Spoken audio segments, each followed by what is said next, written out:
Standing Committee meeting for Wednesday, October 18th, 2023. Our council meetings will continue to be live streamed on the city's website. Our first order of business is roll call. Will the clerk please take the roll? Reverend Burgess. Mr. Coghill. Here. Ms. Gross. Here. Mr. Kraus. Here. Mrs. Cal Smith. Ms. Strasburger. Here. Ms. Forwick. Mr. Wilson. Mr. Lavelle, Chair. Here. 5 members present. Thank you. Our next order of business is public comment. I would like to remind all speakers that the rules of council state that comments are limited to matters of concern, official action, or deliberation which are or may be before city council. Profanity is not permitted. Once you are called, please restate your name and provide your neighborhood for the record. You will be given 3 minutes to speak. Our first registered speaker is Naomi Mullen.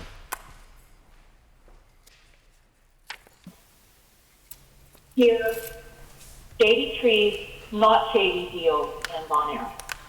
The Public School Board of Education in Pittsburgh has zero regard for the rights of the property owners, taxpayers, citizens, and voters in the Bon Air community.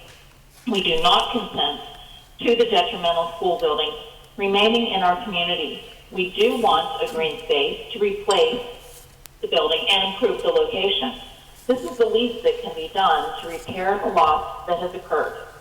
The public servants of the school board shall work with the community to the best of their ability. It was fraudulent to claim that the community approved apartments. The school board has proven itself as detrimental. Politicians and Big Pharma. A whistleblower in France reported that the former Minister of Budget had taken millions in bribes. The money was deposited in a Swiss bank account. Pfizer was a major bribe gifter, according to investigations. The WHO is the World Health Organization that is funded primarily from commercial income sources. The Gates Foundation invests in immunizations and profits greatly from that. The CDC is funded by the Gates Foundation and the Bloomberg Foundation as well. The FDA is funded greatly by Big Pharma. The Gates Foundation collaborates with the FDA. How can there not be a conflict of interest? Regardless of the connection between Bill Gates and Jeffrey Epstein, screw the WHO, stopthewho.com. On June 20th, 2022, the detrimental Bon Air school building worsened into being a disruptive and nuisance property. We have objected to apartments or anything other than a green space to replace the school. Tear it down. The building is a magnet to youth who broke in addition to having to be taken out in handcuffs. Tear it down. Other neighborhoods have been blighted with worse. Do not allow it to happen to Bon Air. The outcry to the school board has proven futile. Put pressure on them to sell it to the city for $1. Tear it down. Now that McKinley Park is no longer considered part of Bon Air, we want the school to become a green space as replacement. Open deals, not shady deals in Bon Air. The waste, fraud, and abuse of school tax resources is tremendous regarding the long-closed school. Even current Pittsburgh Public School employees have said the solution is to tear the building down to create a green space. Shady trees, not shady deals in Bon Air. Thank you. Thank you. Our next registered speaker is Armin Samili.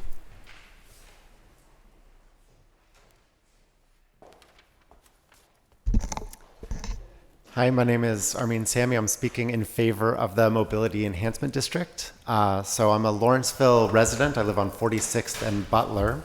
I'm also the chair of Better Streets Lawrenceville, an organization dedicated to all modes of transit, whether you ride a bus, bike, wheelchair, scooter, or you ride in a stroller and get pushed around our neighborhood. I'm also the founder of a company called Dashcam for Your Bike, which helps improve bike infrastructure and infrastructure for all vulnerable road users. I want to give a quick story of my perfect Sunday in Lawrenceville. So 2 of my favorite businesses are Row House and Market House. They're on Butler and Main. They're right across the street from each other. And I know I'm a very exciting person. I like to grab a book from Market House, read for a couple hours at Oliver's Donuts. I'll grab a donut and a coffee. And if you bring your own mug, it's $1 off the coffee and free refills. I'll sit there for a couple hours and then go across the street to Row House and watch a movie. I'm a member there, so that whole day cost me about $250. This is something that I have the privilege to do, but not everybody does. Just up the road from Row House is Canterbury Place Retirement Community. And I've heard from residents there that they're afraid to come down to Butler Street, especially that intersection of Butler and Main, because there are speeding cars, that intersection is pretty wide, and there is no curb cut for wheelchair access. After about 5 years of advocacy, that project has finally been funded, but it took work from a ton of different community organizations, including Lawrenceville United, Lawrenceville Corporation, Botero Development, letters from Representative Innamorato and ourselves at Better Streets Lawrenceville, and it shouldn't be that hard to get a simple bump out at an intersection. I'm supporting the Mobility Enhancement District because it's going to make it easier to get those funds and put them back in the community and make Lawrenceville for everybody, regardless if you're like me and you bike everywhere and don't have a car. If you're like my neighbor who has to ride his wheelchair in the street on 46th Street because the sidewalks are inaccessible, or if you live at Canterbury Place and you're afraid to come down to our business district because you can't cross the street as quickly as a young able-bodied person. So thank you. I'm in support of the Mobility Enhancement District. Our next registered speaker is Dr. Ronald Lynn Miller.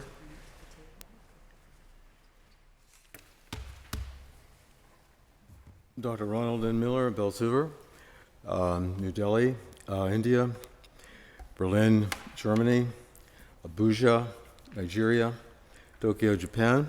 I'm a Global Intelligence Society candidate for President 2024. cgsi.rlm.globalintelligence@gmail.com is my primary U.S.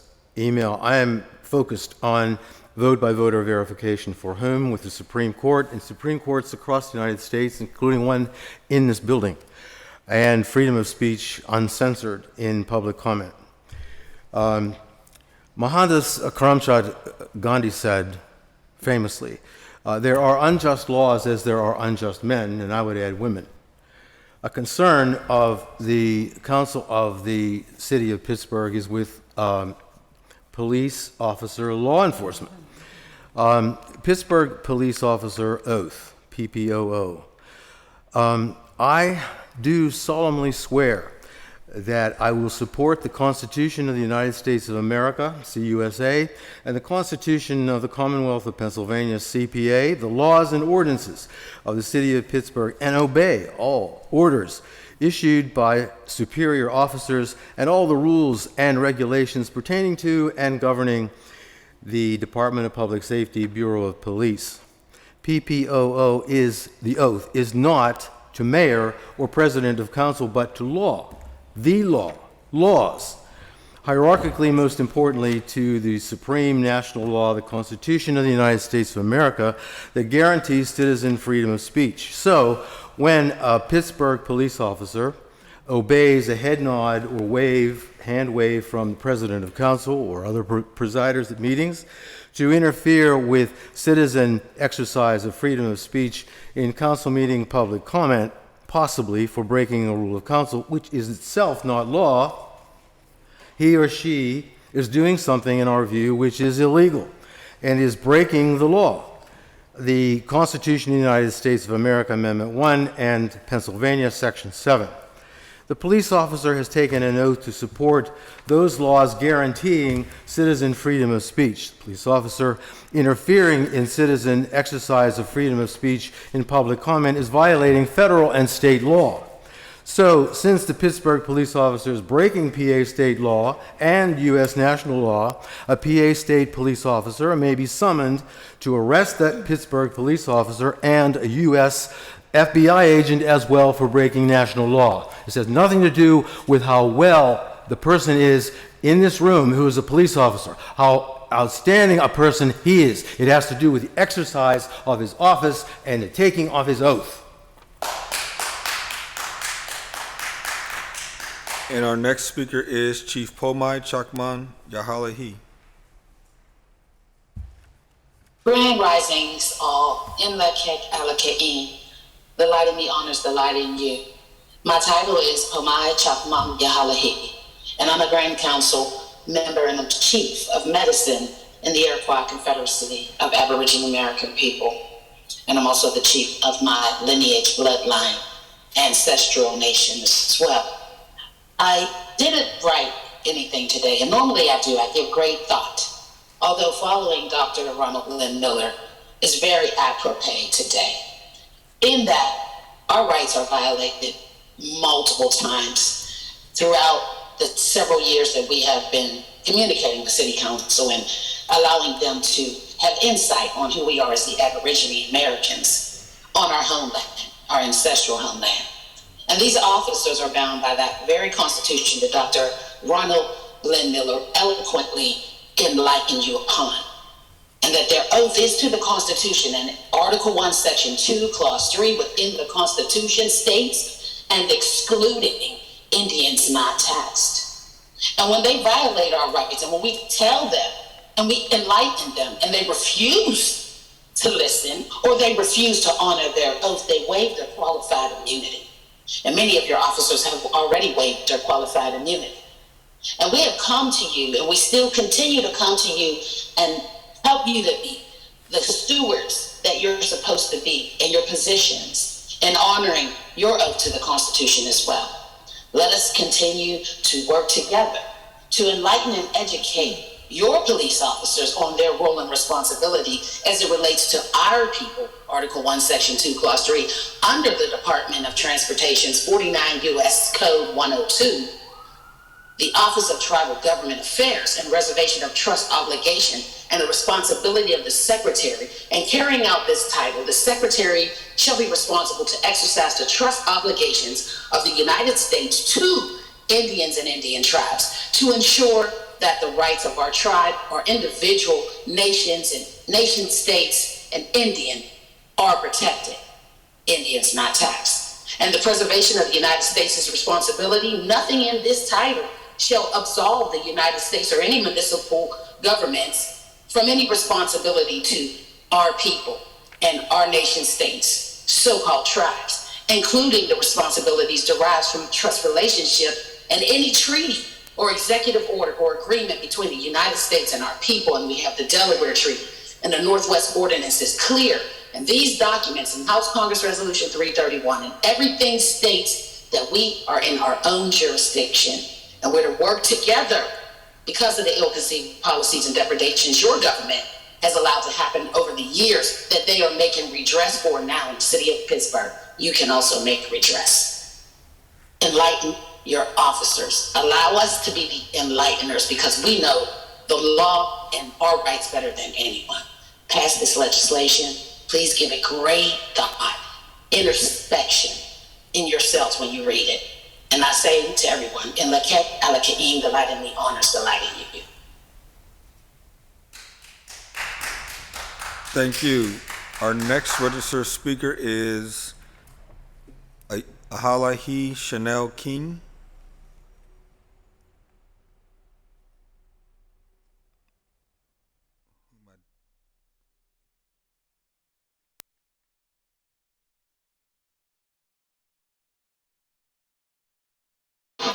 Greetings, and like Gallagher, I am an Aboriginal American matriarch, and my title is Geology Chanal Ka'im, located in the Delaware Territory, as you all will call so-called Pittsburgh. My statement today are to invoke my people's constitutional indigenous rights, and I am encouraging City Council to pass my people's legislation. The legislation is intended to ensure the protection, security, and safety of our people against discrimination, forced assimilation, eugenics, and genocide.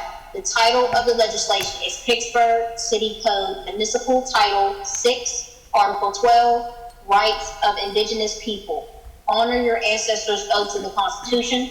Honor your Ajatisca folks' ancestors' oath to the Constitution. Honor your Slav oaths to the Constitution. And honor that you are bound by the Constitution as well. My people are not your abusers. We are actually your saviors. So again, pass my people's legislation, and I yield.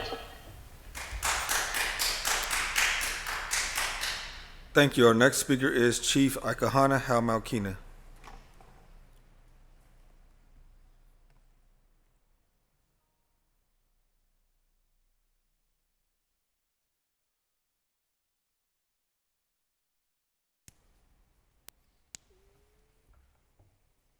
You're off of mute, but if you're speaking, we cannot hear you. Apologies. Greetings and good day. My title is Chief Ikahana. I am the Chief of the Iroquois Confederacy of Aboriginal American People.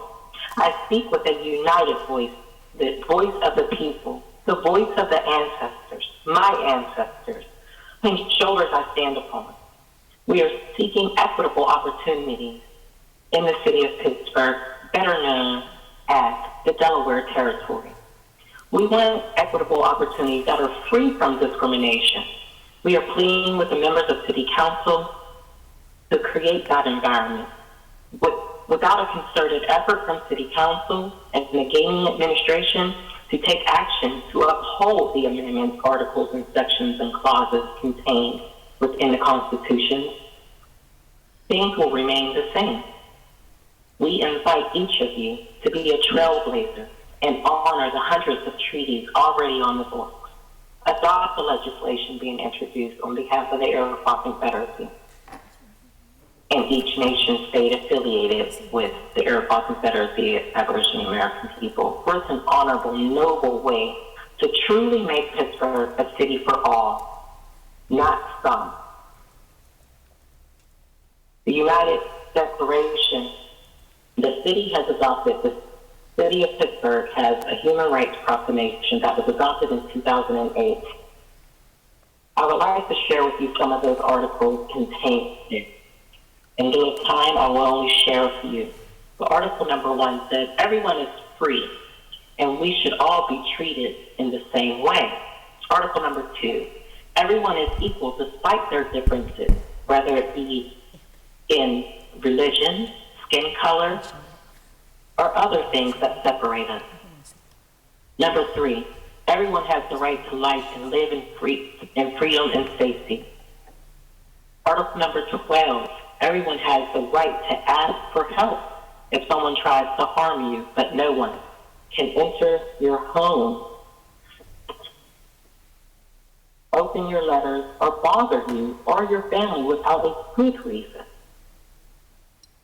Article number 13, everyone has the right to travel as they wish. Article number 15, everyone has the right to belong to a country. No one has the right to prevent you from belonging to another country if you so wish to. Article number 18, everyone has the right to practice and observe all aspects of their own religion and change their religion if they want to. Article number 19, everyone has the right to say what they think and give and receive information. Article number 21, everyone has the right to help choose and take part in their government of their country, in our case, in our nation.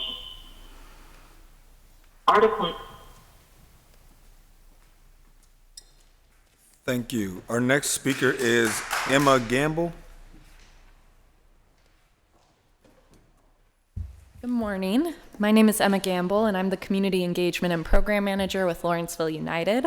We represent over 800 Lawrenceville residents who are active members of our organization, and our mission is to improve and protect quality of life in Lawrenceville. We want to thank Councilwoman Gross again for introducing the legislation, and we are excited to see the Mobility Enhancement District Ordinance brought before Council's Standing Committee for a vote. We want to express our support for passing this ordinance.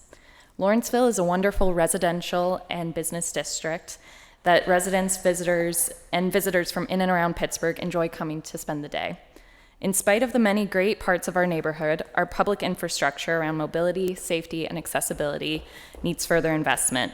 Sidewalks are broken, there's a high amount of dangerous intersections, a lack of bus shelters, and much more.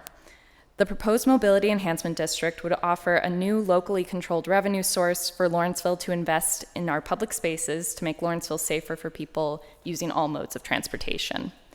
With new meters in the business district that utilize dynamic hours and dynamic pricing, we can see a higher turnover of vehicles that ensure an easier time for people to find parking in the commercial area and also generate funds to support more walkability features in the neighborhood. LU and our partners at Lawrenceville Corporation were excited to lead a robust community engagement plan in May 2023 around the ordinance. We held 2 community meetings and 3 workshops on the ordinance and potential fund uses that engaged hundreds of residents, business owners, and workers. We also used a survey to solicit feedback on the ordinance and for each type of and received 189 responses, with a majority of all respondents in favor of the ordinance. Importantly, for each type of community member, residents, business owners, workers, and visitors, the Mobility Enhancement District had more supporters than not, demonstrating that this is a good policy for everyone. One clear request we have heard from community members is the need for a transparent engagement with the community around the uses of this fund in Lawrenceville, a goal that we know Councilwoman Gross and the City of Pittsburgh share. Our understanding is that the details of the fund will be clarified in a future resolution, and we would request that in addition to an annual report on revenue and expenses, a public meeting is hosted to solicit feedback on future uses of the fund, so that community members can understand how parking meter revenue is benefiting the neighborhood and can set priorities to best use the funds. We are committed to ensuring that this fund is guided by and for the Lawrenceville community. We want to thank Councilwoman Gross again for advocating for this ordinance and all of the Lawrenceville community members who have participated in the community engagement process. We strongly encourage the City Council to pass this ordinance. Thank you. Thank you. Our next registered speaker is Laura Chu Wins. Thank you so much. My name is Laura Chu Weeds. I'm the Executive Director of Pittsburghers for Public Transit, and I live in the Park Place neighborhood at 7731 Edgerton Avenue. And Pittsburghers for Public Transit, we are a grassroots union of transit riders and workers, and we're speaking today on in support of Lawrenceville's Mobility Enhancement District. We are really grateful for the leadership of Councilwoman Gross, Lawrenceville United, Lawrenceville Corporation, and members of the community for their leadership in developing and advancing an effective and thoughtful transportation policy. We strongly support the proposed Mobility Enhancement District and dynamic parking pricing with revenue dedicated towards pedestrian safety, accessibility, dignity, and comfort. The dynamic parking encourages turnover in the most useful and productive way for a business corridor that sees a lot of traffic, to allow the greatest number of patrons to come and find parking when it is needed, and for those who have access to other means of transportation to utilize them. In neighborhoods like Lawrenceville, we have a good geometry and demand problem. Our practice cannot continue to be that everyone should have parking access at all times, particularly at peak evening hours for as long as they want. It simply doesn't work. Our city policies emblematized by the Mobility Enhancement District should disincentivize the behaviors we don't want to see and resource the behaviors that we do. We are grateful to the Lawrenceville community for leading the way in expanding dedicated resources for safe, accessible, and dignified infrastructure for our most vulnerable street users. Pittsburgh was featured in the Washington Post last year for having such a notably low percentage of bus stops with shelters, only 8%. And because Pittsburgh bus shelters are the responsibility of the city and not PRT, this unfortunate distinction is the one that the city has the obligation to remedy. And I'm not sure it's been assessed, but I think it's likely that Pittsburgh has a very low percentage of completed accessible sidewalk network compared to peer cities, and we need to be funding a much more accelerated process to closing that gap. I think this policy highlights the important relationship that exists in practice and should exist in policy around, 1, parking availability and costs, 2, the quality of infrastructure for cyclists, pedestrians, and transit riders, and 3, mode shift out of single occupancy vehicles. I want to conclude by saying that a lot of collective and necessary work has gone into developing our city's climate action plan, but we've really not seen the city develop and track benchmarks and enact policies that would move us towards the target of reducing on-road transportation emissions by 50% by 2030. That target would require significant strides to shift resident commuting out of single occupancy vehicles. The Lawrenceville Mobility Enhancement District is one concrete way that we can move towards that outcome while benefiting businesses and residents in the neighborhood at the same time. I hope that other council members will take note and advance similar policies in their communities and further citywide. Thank you very much. Thank you. Our next speaker is Christine Brill. Hi, can you hear me? Yes, we can. Great. This is my name is Christine Brill. I am a resident of Lawrenceville for the past, I think, 21 years. I live at 3609 Penn Avenue, and I'm just going to speak on behalf of a few different perspectives on the Mobility Enhancement District. I'm very much in support of this program, and I'm grateful to the councilwoman for bringing it to the floor. As someone who's been in the neighborhood for 2 decades, there's been so much change in Lawrenceville, some of it good, some of it bad. So many more residents, but limited investment in the infrastructure that we've seen up till now. I'm also speaking from the perspective as an architect and urban designer who worked on the Butler Street design guidelines from a few years ago. The idea with that project was to look at opportunities to improve pedestrian safety and create more complete streets in the neighborhood. A lot of great ideas and a lot of great community input went into that plan, but there's no resources to back it at this point. Perhaps there's some that I'm not aware of, so I don't mean to speak from an informed standpoint there, but it doesn't seem as if there is. I'm also coordinator of some of the I'm a Lawrenceville tree tender coordinator in the neighborhood, and as we all know, trees offer all kinds of benefits, but one of them is traffic calming. Looking at the streets as a holistic space, not just for trees, but for people and for cars and for buses and bikes and people on roller skates. We're missing some of those pieces and parts. We're missing solid, safe sidewalks from corner to corner. We're missing safe crossings. We're missing bus shelters. We're missing options for people to get there, not by car. Again, in the last 2 decades, when you come into Lawrenceville from the 40th Street Bridge or from other sides, there's congestion at night. We didn't used to have that on weekends. We love that there's so many people who want to come and enjoy the neighborhood, but we need to also upgrade the infrastructure and provide the options and the accommodations that everybody needs to make it safe for not just the visitors, but the people who live here too. So in any case, I support this effort. I think it's innovative, it's revolutionary for the city. We'll see if it works, we'll see how we can make it better, and maybe it's something that can help on the south side and other places in the city too. Thank you for considering this. Thank you. Our next speaker is Eric Keller.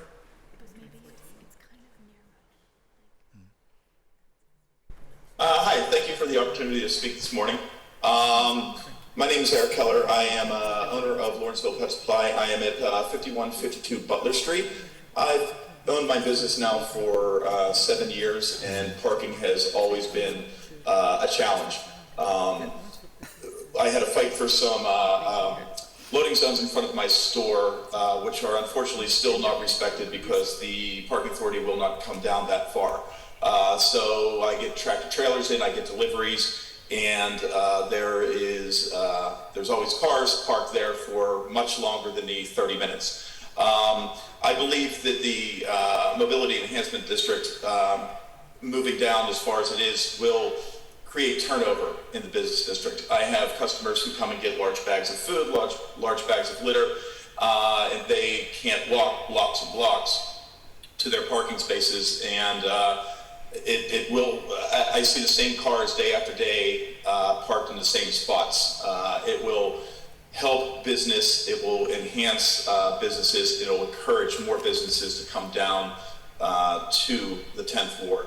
I also believe that the infrastructure does need improvement, and the funds will definitely help that. I am on the longest block on Butler Street that does not have a crosswalk. I have seen no less than 4 people hit by cars trying to run across the street. And a crosswalk is desperately needed. And I believe that will definitely enhance the safety as well as improve our sidewalks and mobility in general. So I am in full support of this, and I believe it will improve the lives of residents as well as the robust business community. Thank you for your time. Thank you.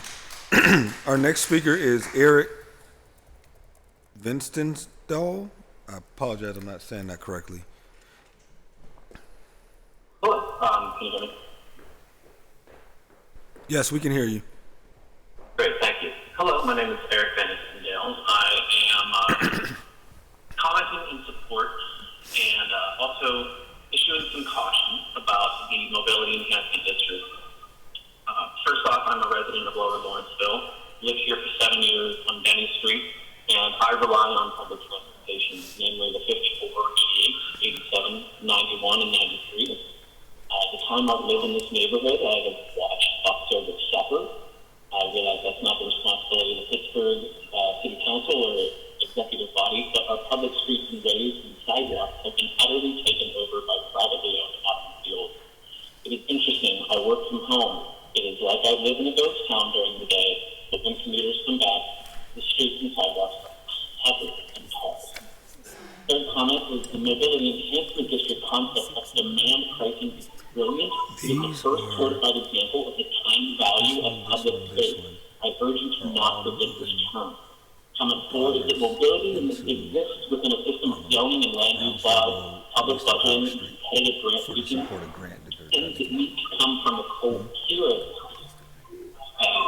assemblage of transit authorities, our municipal legislative body, and not only that, but the execution of the executive by the executive. The fifth comment is that when the mobility enhancement district legislation passes, it will only be the first legislative step, and it must be a robust and intentional effort on the part of the executive vehicle domain, as well as the Office of Management and Budget and the Department of City Planning, to meaningfully redirect what we currently face as a city of mostly automobile-dominated transit. Comment 6 is on the issue of transparency, budget accountability, and the spend of the MED trust fund dollars. I urge our city's legislative and executive leadership to demand that DOMI do better to our community. I personally have grave concerns about the contract placement, community engagement practices of DOMI project managers. Of note, please pay attention to the 4-mile run in Greenfield neighborhood residences and negative experiences with this agency's top-down approach, and how they mirror those with other communities, including Spring Garden, East Georgetown, Southside, and others. Comment 7 is of particular concern in the implementation of mobility enhancement efforts. The MWBE and EORC roles in ensuring equity in the business contracting of the cities and the serious lack of what is considered a repeatable and plain language method to engage the public on behalf of DOMI to implement these and other ambitious legislative ordinances around our public spaces, such as complete streets and the Vision Zero concept of zero fatalities. My closing comments are, I applaud the legislative innovation by Councilwoman Gross, as well as the community leadership and impeccable organizing demonstrated by Lawrenceville United and Lawrenceville Court. However, I caution this body to demand better of the executive functions of this city, specifically DOMI, but also CCP and neighborhood planning. However ambitious this and other ordinances have been, it is effectively only a time value tax on public space. It is my hope that our leadership in this department. Thank you. Our next speaker is Nancy Gippert.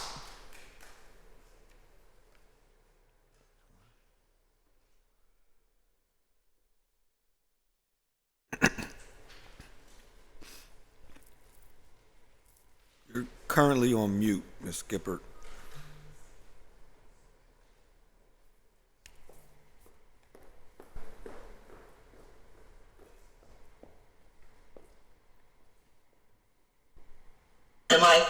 Am I unmuted?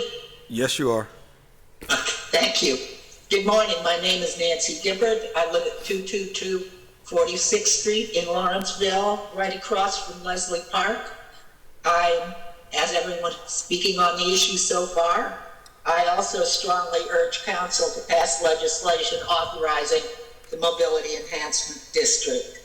When most people in Pittsburgh think of Lawrenceville these days, they think of young, upper-income folks. The reality is that Lawrenceville still is a community with many, many long-term residents who are in their 70s and 80s, including me, who lack cars. Lack of accessibility is an enormous obstacle to these residents and their ability to maintain independence, which is so important for people. As everyone has mentioned, bad sidewalks, horrible intersections, lack of bus shelters are just a few of the things that keep seniors trapped in their homes. I believe that will be improved with some of the financing available from the Mobility Enhancement District. And any traffic calming measures that can be brought about will be of great importance. Crossing streets in Lawrenceville is sometimes terrifying. People fly around corners and fail to see that people are in crosswalks and just things like that. Again, please move this legislation as quickly as possible. Thank you. Thank you. Excuse me. Our last registered speaker is Eric Borer.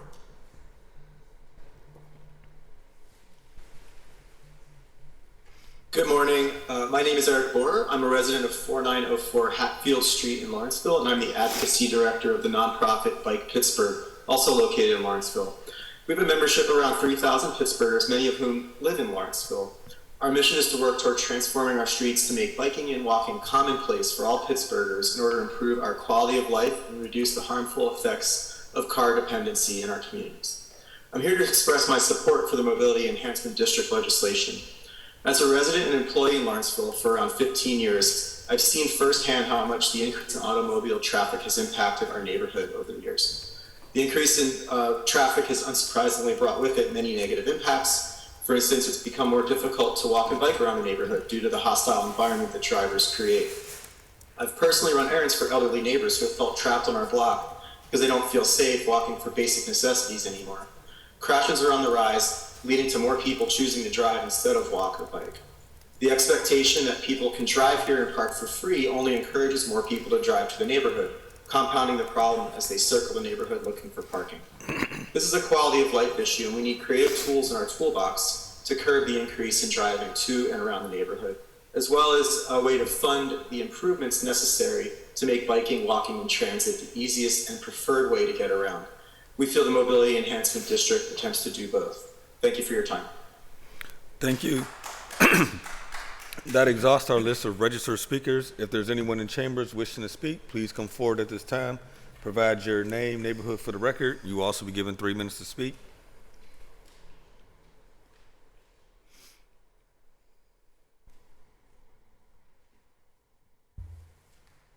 Good morning. My name is Yvonne F. Brown. I live at 715 Mercer Street. That's up in the Hill District on the top of Bedford.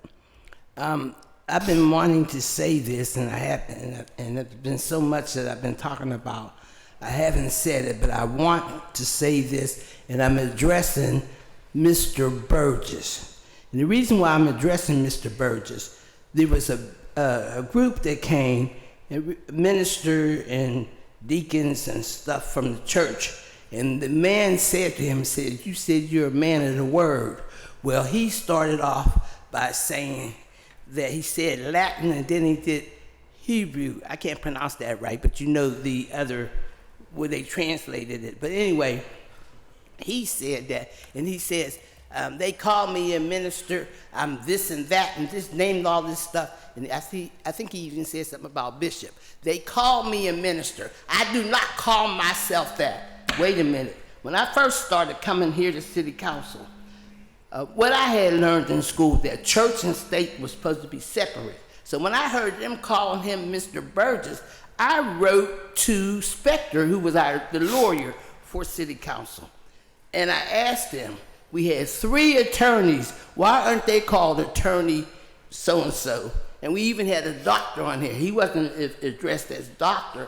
I said, why are you calling him Reverend? He said, because he insisted. So Reverend Burgess, I said, I don't care whether they call you Reverend Dog, but not here in city council. You were supposed to be called that in the street. You are a councilman here. If you remember when the woman when Obama was running for president, and she said that the man had carved that B or O in her face, a B, because it was supposed to be O, and she carved a B.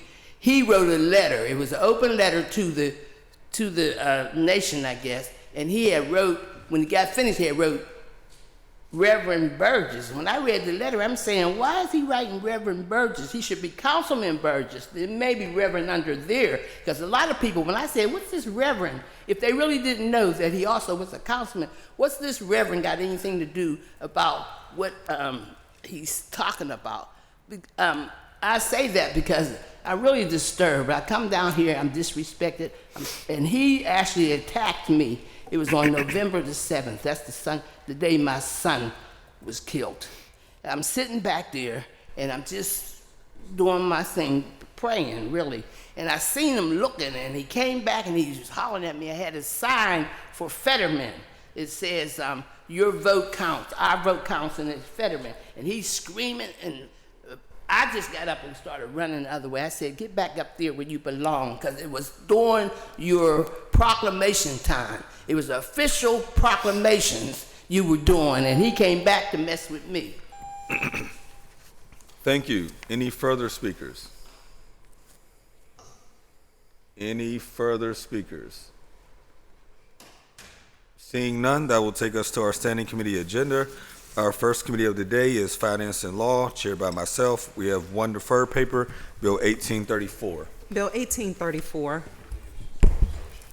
ordinance amending and supplementing the Pittsburgh Code of Ordinances, Title I, Administrative, Article 7, Procedures, Chapter 161, Contracts, Section 161.02, Competitive Bidding, Exceptions, 161.02A, Award of Professional Services Agreements in 161.02B, exemptions from competitive process to amend the approval processes for professional services agreements and exemptions from the same. Motion to hold for 2 weeks. Second with discussion. Just briefly, Madam I President? just want to thank Councilman Burgess and Councilman Coghill for putting this forward. We absolutely have a responsibility to oversee this budget and to make sure that we're scrutinizing and doing the things that we're elected to do. And I want to thank you for doing this. And I'm eager to make sure that we have some further discussions and get this passed within a few weeks. Thank you. Mr. Chair, I'll do discussion, please. Councilman Cross?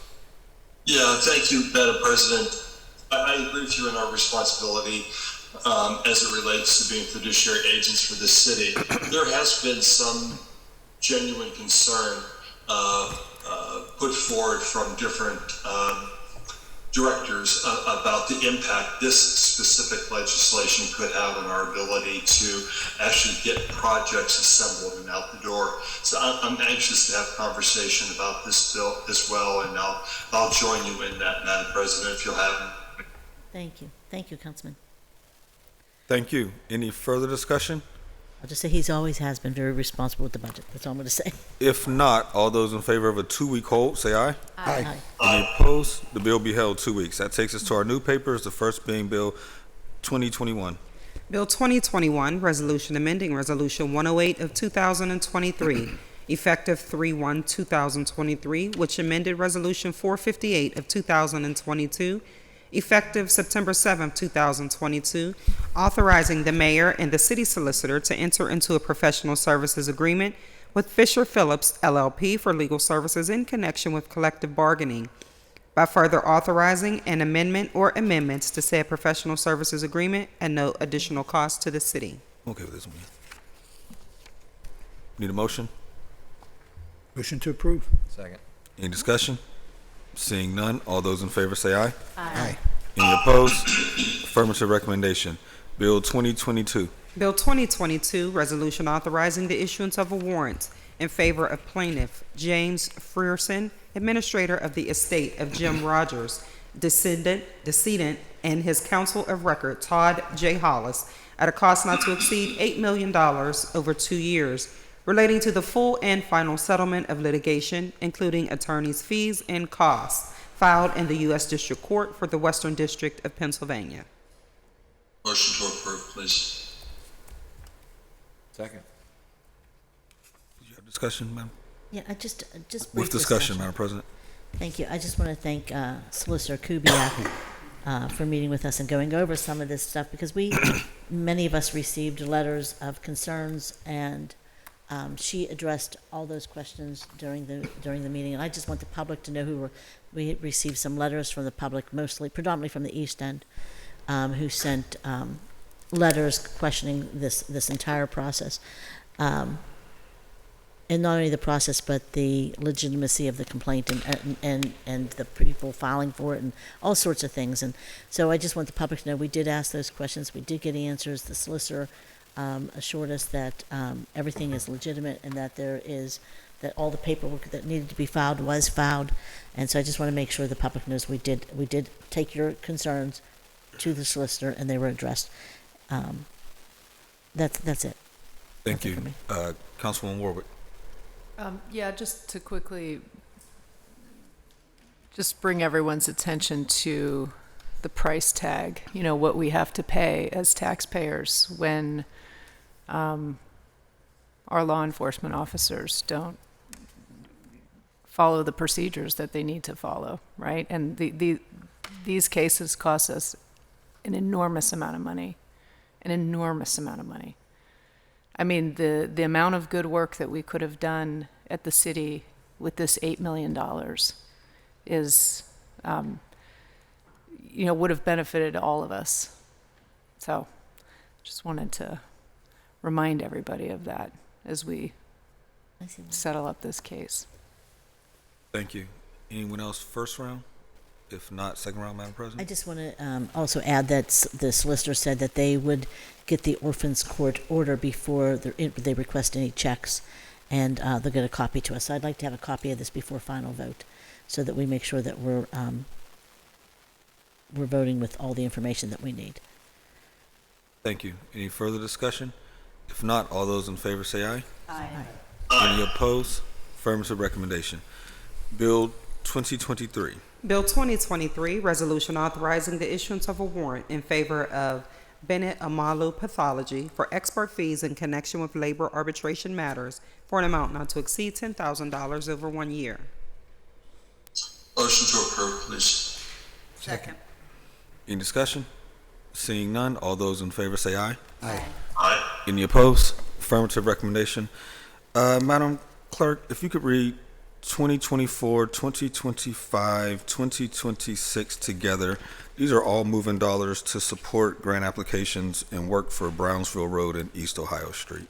Bill 2024, resolution further amending resolution number 863 of 2018, effective January 1, 2019, as amended, entitled Resolution Adopting and Approving a 2019 Capital Budget and a 2019 Community Development Block Grant Program and the 2019 through 2024 Capital Improvement Program by reducing design, construction, and inspection services by $46,000 and increasing complete streets by $46,000.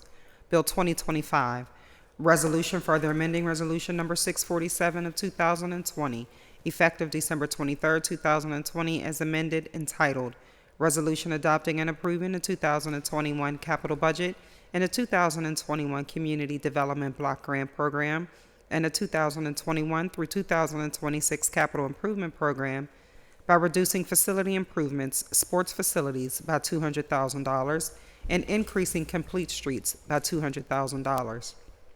And Bill number 2026, resolution further amending resolution number 723 of 2022, effective December 27, 2022, as amended, entitled Resolution Adopting and Approving the 2023 Capital Budget, the 2023 Community Development Program, and the 2023 through 2028 Capital Improvement Program by decreasing ramp and public sidewalk by $75,000 and increasing complete streets by $75,000.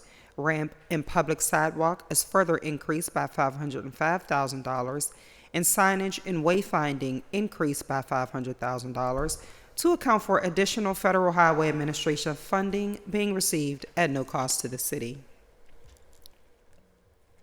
Motion to approve. Motion to a second, please. Any discussion? I'd just like to know where the money's coming. Is it coming from other projects? Can't see the text file myself. You want to come to the table?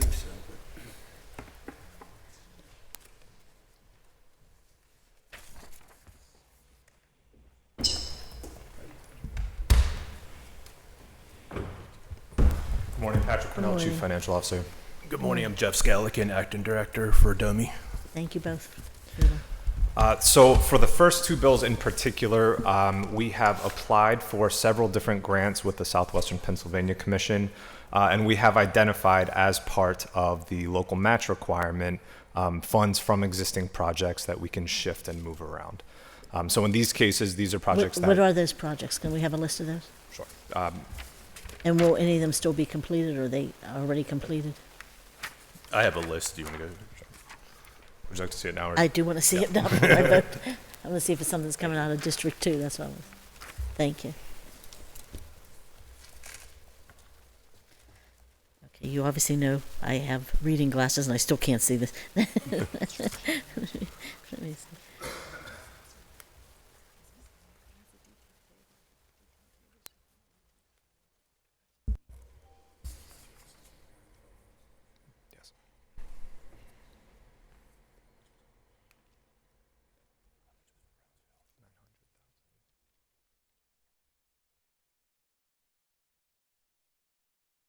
Just for the Okay, they're just really, it's really vague. I want the exact projects. Like, it says, like intersection improvements. Well, I want to know where they are. Where those intersection improvements are. Because we certainly need those in probably all of our district. And so could you give me a list of the actual projects and which projects will be affected by this and which ones won't? And I'm supportive because I know this is something important to Councilman Colgan and So I'll email you what it's exactly coming from, okay? thank you. Hmm? I'll abstain today until we have that information. Thank you. Councilman Calkin. Okay, yep, thank you, Madam President. And I can tell you, I'm not quite sure exactly what projects it was taken There from. might be some in your district. But I will say, you know, the Carrick community and myself, State Representative Benham, State Senator Jay Costa, this is going to enable us, I feel, to transform Brownsville Road. We already have a big development project going on up there with the Berg Place. Once this study is done and we can start moving, we hope, with some state funding through Costa and Benham. And it's really a shot in the arm for the community. And I'm really excited about the progress that we've made in Carrick. I've told those residents I want to focus up there my next 4 years at the beginning of this term. And I want to thank the administration for, making these things work. So that's all. Any further discussion? If not, all those in favor say aye. Aye. Aye. Any opposed? One Any abstention. abstentions? Abstention. One abstention. Affirmative recommendation. Thank you. Thank you. That takes us to Bill 2027. Bill 2027, resolution authorizing the mayor and the director of the Office of Management and Budget to enter into an agreement or agreements with Rents LLC for services relating to the washing of city vehicles. Expenditures for the purchases shall be limited to authorized annual budgeted amounts by each city-using department. The cost of each car wash has been pre-negotiated over the course of the agreement's 3-year term. Costs for these services will vary based on individual departmental need. Motion to approve? Second. Any discussion? Yes. Discussion, Madam President? I just want to know where it's located. Is this in Pittsburgh? Is this in the city of Pittsburgh?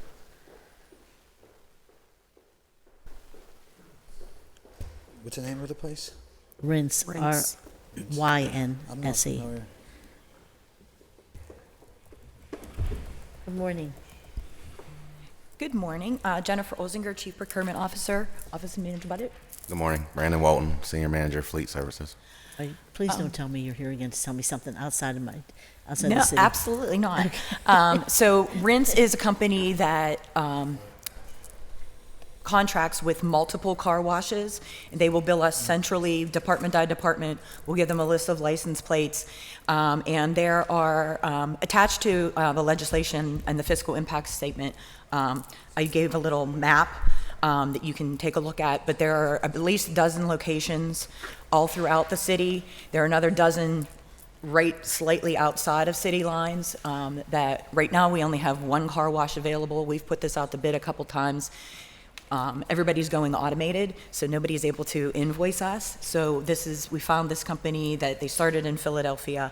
They're trying to branch out here, and eventually their goal is to have like all the sheets and get-goes available. But there's many locations within the city limits, all around the city, and another probably good dozen. But this right on company the in edge. particular is located where? They're contracting with the local car washes, Right, so but where is- they're where are not they? brand specific. Philadelphia, I believe they're is their I can look it up. headquarters in Philadelphia.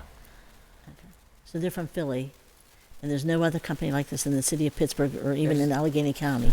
There's no one anywhere that we could find it. I wonder if we should do something totally different then, so that we're supporting local Pittsburgher businesses. Well, these are all of the car washes. No, I hear are what you're local. saying, but I Okay. also hear that we're giving a contract to somebody from Philly instead. So, okay, mean, thank you for your yeah. work.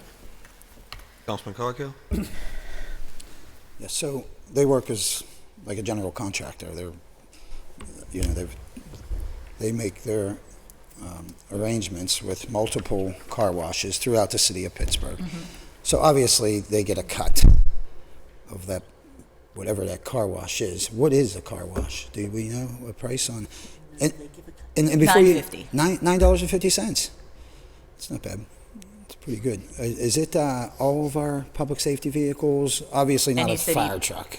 Right, yeah. Right. But anything Light that can go duty through a vehicles. car wash. Yeah. Like obviously, an Public animal Works? control vehicle can't go through a car wash. Public Works? Certain Yes. public works vehicles, So, the yeah, ones that can go anyone's through an pickups, automated wash. Right. Yeah. So pretty much any city vehicle that will go through a car wash. Correct. Gotcha. Okay, no, I was curious about the price, being that we're, using a third party here. I thought it would be much better, but that seems like a pretty good price. Better than, and then once they, It's less than what I pay. Yeah, and once they get established more in this side of the state, they will open up their program to residents to also be able to participate in that program and buy like a membership. And they can go to any of these car washes. They don't just have to go to, Mr. Magic or Wet Go or. So this is sole provider. Yes. Yeah. Okay, that's it for me. Thank you. Any further discussion? Seeing none, all those in favor say aye. Aye. Any opposed? Affirmative recommendation.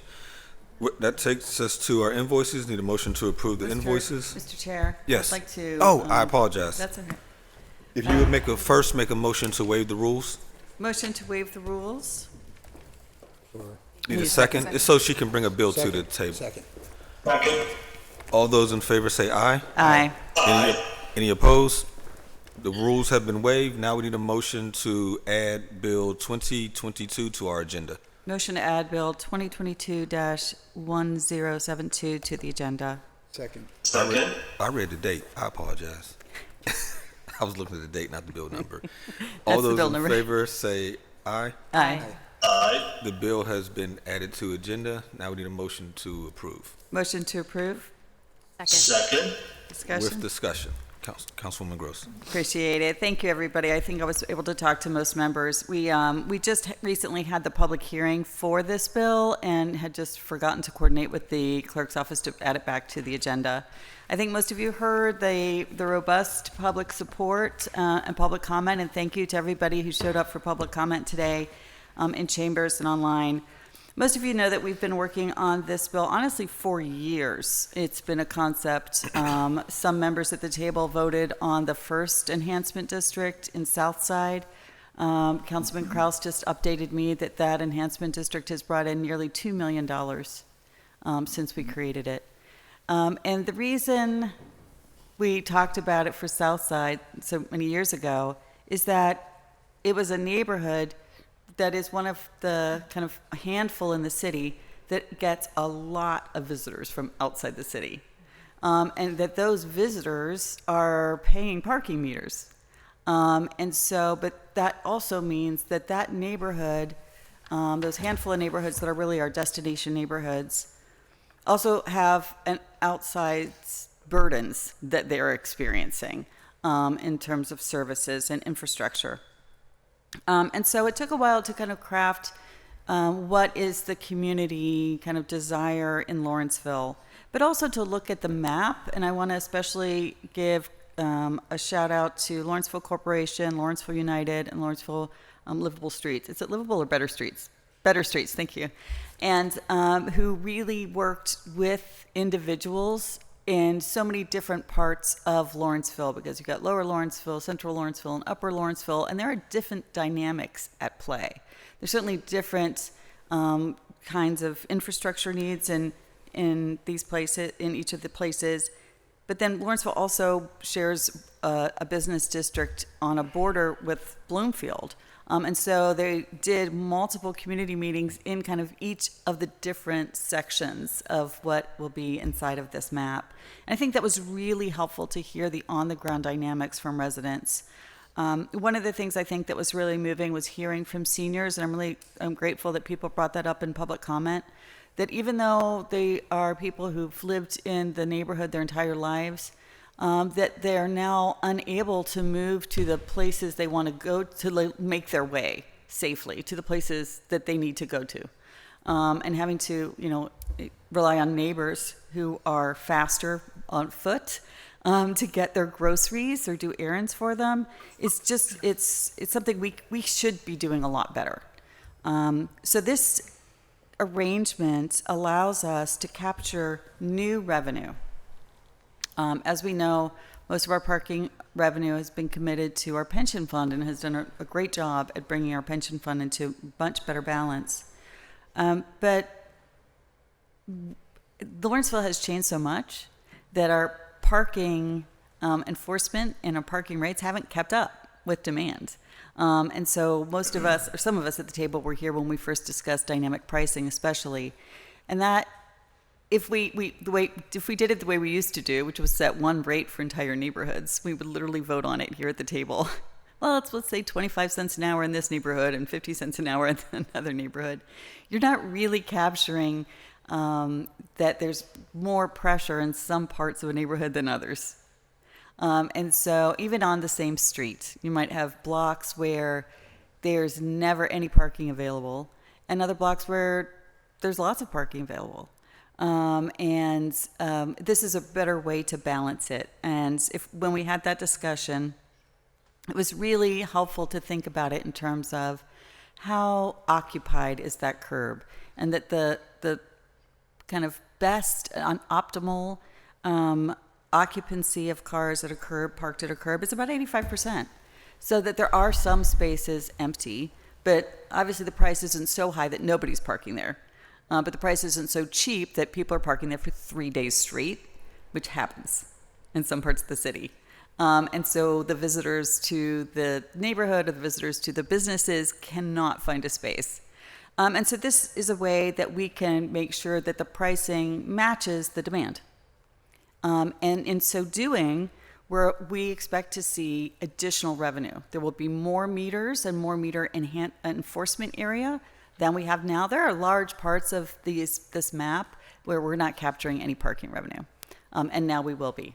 And then we'll also be serving the residents better and the businesses better. And so I think it's really a nice complement between the source of the revenue and the needs, right? The kind of density, the new businesses, the visitors are creating congestion. And if we capture this revenue, we can better keep up with the infrastructure demands to keep everyone safe. I want to note for members that these come in two parts. The resolution to create the revenue capture is in front of us today. The second part is not in front of us today, which will be creating that trust fund to deposit that revenue into. And so we've moved the effective date back about 6 months here to give us time, because I've really been listening to members talk about how we need better transparency and accountability in trust fund management.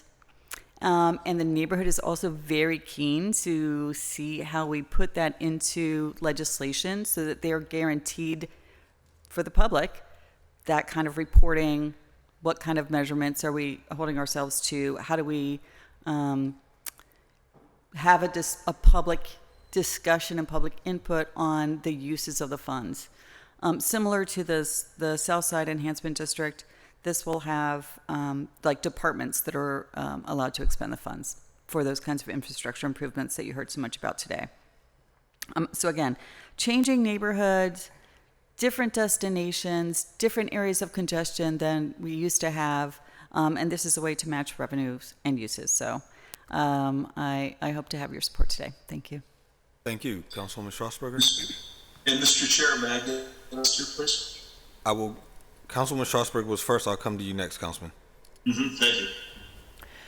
Thank you, Mr. Chair. I have a question, just a technical question, and then a comment. May I have a direct conversation with Councilwoman Gross? So my question is, I see on the yellow paper in front of us, the amendment, there's a striking out of Lawrenceville and anything having to do with Lawrenceville. And I guess I see the map here. I understand that this particular bill does pertain specifically to the boundaries of Lawrenceville neighborhood. However, I'm wondering if the thought was that this is then sort of like a template for understanding that we also have had a mobility enhancement district in the south side for many years, which I look forward to Councilman Kraus discussing, hopefully after me, which has been, I think, wildly successful. Is this meant to be sort of a template or a model for it to even be even easier? I know you took many, many, many years to work out the language of this bill. Would it ostensibly be easier for other neighborhoods to take this almost in a cookie cutter approach and apply it because of the changes that you made? Or I don't know if you can speak to that at all. Or would we still have quite the hurdle in front of us to do that in other neighborhoods? Yeah, I don't think that the language does that. The language was really about kind of acknowledging, striking out Lawrenceville was acknowledging that those border areas are really really on the border. One side of the street is Lawrenceville, the other side of the street is Bloomfield. And we did joint meetings and public input there. And then it has ramifications for the residential parking areas. So again, we've been working on Parking Authority with this now for several years. Thank you also to Pittsburgh Parking Authority staff and Executive Director Honorado, who were so thoughtful and took so much time working through all of the moving pieces. And I know Councilman Kraus has talked about this before at this table. And so it doesn't, and I'm not sure I would even recommend that, because these are so particular, and this one is so particular to the Lawrenceville parking dynamic and residential and business districts, which are not just one, right? There's kind of several different zones, and that they have their own unique interactions. And the uses that are needed because of the intense visitor destination neighborhood that it is. So I'm not sure cookie cutter is helpful. Okay, that's really helpful to understand. And the technical language does not do that. Yeah, and that makes sense. That would be the reason why you're striking, reference to Lawrenceville specifically, that it's really about the border. My comment is really just, an acknowledgement that we have two business improvement districts in the city, the OBID, Oakland Business Improvement District, and the PDP, the Pittsburgh Downtown Partnership. And I think that is a great model. And I think many of us who have been doing this for a little bit have been almost banging our heads against a wall, trying to figure out how we can create vibrancy and do the things that, keep our neighborhoods healthy, safe, looking good, that bids are able to provide us, like hiring people to shovel sidewalks in the winter, plant planters like we see downtown, keep our sidewalks and our trash cans clean and free of litter. All of that is in those neighborhoods is because of the bid. And, that also necessitates the agreement of commercial property owners to want to pay the fee to be, to actually establish the bid. So this is a really creative way to sort of get around that challenge and not also maybe unintentionally hurt business owners or property owners in the meantime, and to create, as we've heard, mode shift from single occupancy vehicles or cars to other ways of getting to the area that's well traveled. I still don't know what the solution is for neighborhoods that might not have the same attraction to them in the evenings as Lawrenceville and the South Side does. But I think that's really promising to see this pass in Lawrenceville, and the model that allows for something, a use other than purely public safety, somewhat else. Outside of that is, like traffic calming, which is public safety, but also it sounds like work outside of that as well. Really great. Happy to support, and just want to continue talking about how we support our downtowns across our commercial districts across the city in this kind of way to create the vibrant commercial districts that we all want to see. Thank you. Councilman Kraus? Thank you, Mr. Chair. Hearing comments from Councilwoman Strasburg and Councilwoman Gross sparked so many comments I'd like to make. I don't know if there's enough time allowed here in conversation to be able to do it. And I believe perhaps this is ripe for a much broader conversation, perhaps even in a post-agenda setting, about discussions around how we, especially post-pandemic, how we nurture commercial districts to be healthy and safe and clean and vibrant, and especially under these ever-changing situations around retail and food and beverage and different approaches by consumers, and the how much that has changed because of pandemic. The idea of business improvement districts and what they do bring to neighborhoods or to commercial districts, and the resistance of the formation of those through your Realtors Association, and I think the short-sightedness of what organized and concentrated effort and financial commitment can be in terms of investment and the kinds of return it can provide, because you have created corridors that are clean and safe and bright and well lighted, and showing clearly that people care about that commercial corridor, right? And if we can show that we care by our investments, then the people that come to participate in those corridors receive the message that, this people care, and so they will care because we do. I want to send out congratulations to Councilwoman Gross. I know how hard she's worked on this and what a challenge it is to craft this kind of a piece of legislation.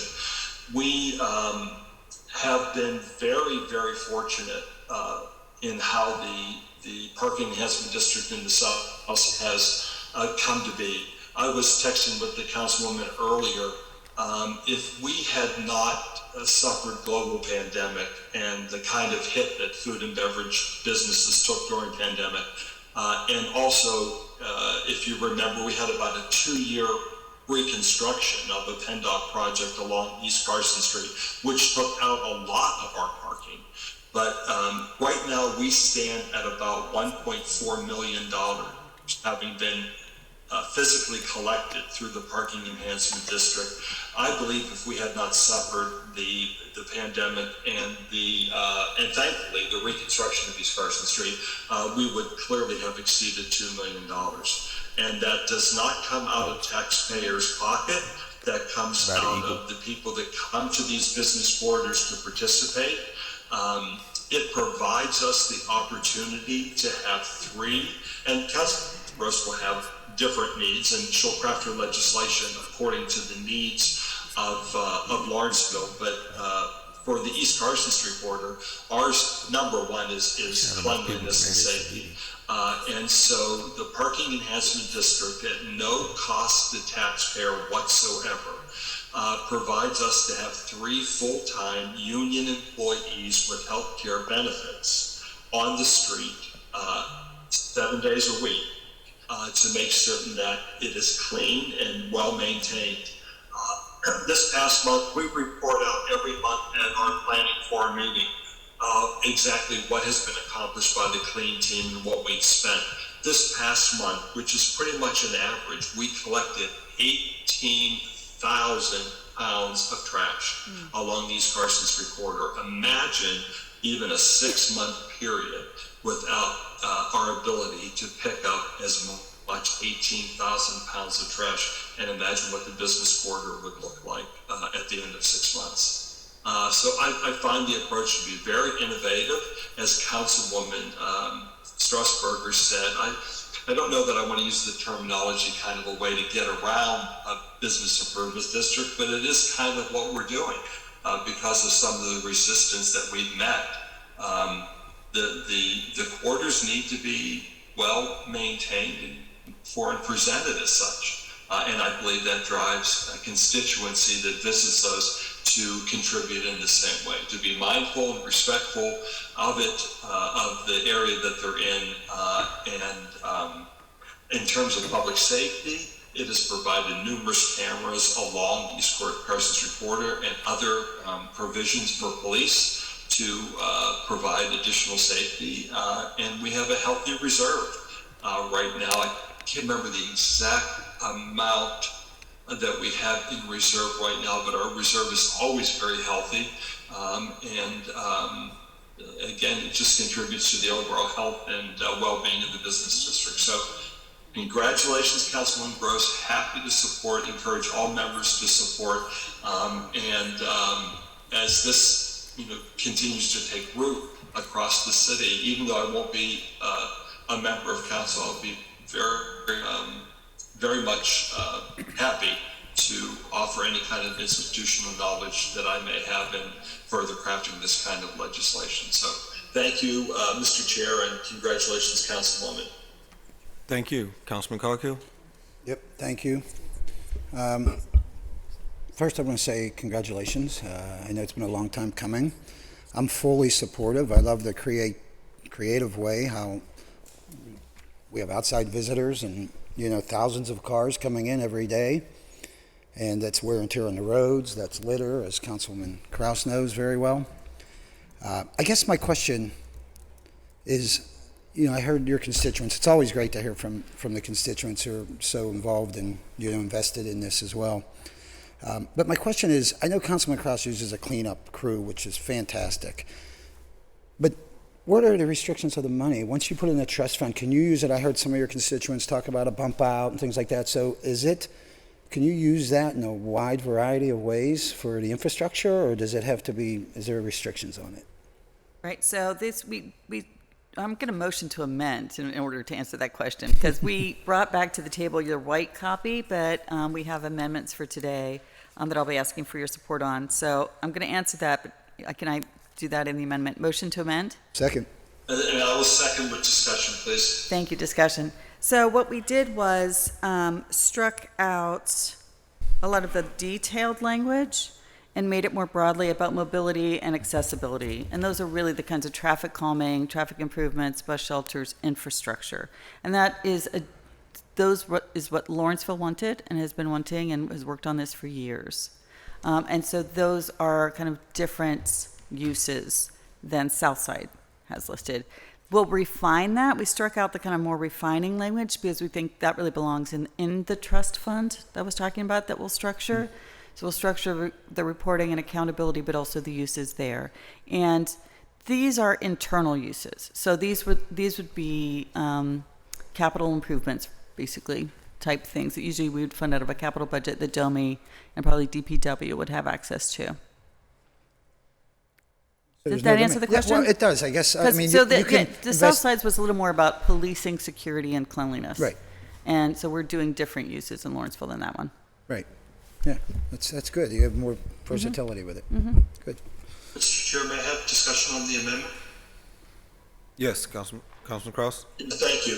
So, Councilman Coghill, what's really nice about crafting these enhancement districts, if you will, is that they then can be tailored specifically to the need of what mapped out there.